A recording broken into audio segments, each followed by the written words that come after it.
Well, for more, we're joined now by Professor Jacob Nagel, former head of Israel's National Security Council and now a senior fellow at the Foundation for the Defense of Democracies. Thank you very much for being with us. Now, as we head into these talks, Iran is enriching uranium to 60% purity. That is just below the level needed for a nuclear bomb. Looking back, was Donald Trump's decision to pull out of the JCPOA the wrong decision? No way. It was the best decision that he could do. Now, again, you know, you're pointing out the 60%. I can point out some other things, but it never mind. The main question is what is going on with Iran and what they did since 2015, where they are today, and why the world is entering again to the same hole that the Iranians took him on 2015, and now with open eyes, they are going again for the 7th round of talks. Understanding that the Iranians, and I saw you, and I heard your reporter saying, and he was right, not always, not totally, but the Iranians are not coming to negotiate a deal or even to renegotiate a deal. The Iranians are coming with their goal, and their goal is, and they are saying it very, very clear and loud, and still the United States and the Europeans and Russia and China are going to this round of talks. They are saying we are coming to talk on 3 things.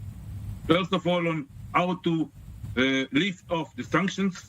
Second, how to make sure that we are getting exactly what we want, meaning no more investigations from the IAEA, and we want a guarantee from the United States that no future president will leave this agreement, something that even Biden and Mali cannot give them because it's against the American law. And what the Iranians will do in exchange, they are not even willing to talk.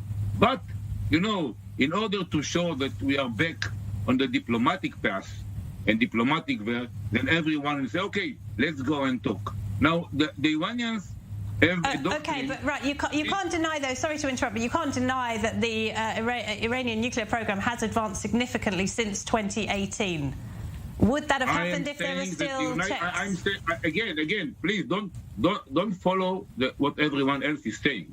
I'm saying that the Iranian program progressed a lot since 2015, and today we know things that I hope, I think I'm wrong, but things that we know about the Iranian programs that if we knew it in 2015, probably we won't sign. Now, one of the achievements of this deal is unprecedented verification and monitoring. Okay, assuming it's right. What we are doing with this verification, we are finding now 4 sites of Iran violations. They are violating the deal before 2003, before 2015, after 2015, after 2018, and after Biden was... Don't put everything on 2018. We know from the archive. All right, what about relations? We know what they're doing. What about relations? Put everything on 2018, okay? Now, I want to say something about the Iran doctrine. The Iran doctrine stands on 4 pillars. And while those pillars will stay, they'll do what they want. They say, U.S. is weak.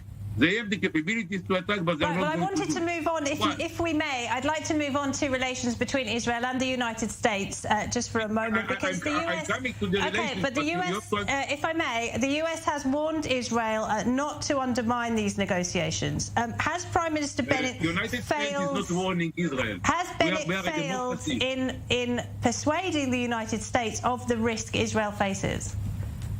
Again, United States is not warning Israel. Israel is a democracy, the only democracy in the Middle East, and Israel is doing what is in Israel's interest, the same as the United States is doing what is the American interest. Now, I started to say, 4 pillars of Iran doctrine is, U.S. is weak, then they are not attacked.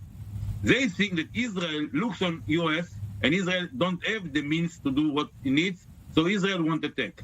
The third thing, they think that they can keep their economy under pressure, and they don't see any military threats against them, against the regime, and against the leaders themselves. While all those four pillars will stay, they can come to the negotiations, say we want to talk only about releasing and taking off the...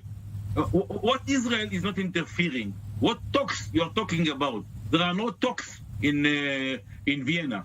There are Iranians saying what they want, and at the end, unfortunately, probably the Americans will say yes. I hope not, but I think that at the end they will find 5-10% of things the Iranians will give. It will be the biggest achievements. Like I heard, Grossi came back from Tehran with big achievements. I don't know what is big achievements. When they don't allow him to look on this verification means that they have under the agreement. So what achievement? So Israel is not interfering with the top. Jacob Nagel, we're out of time. We're out of time. Thank you very much, Jacob Nagel there.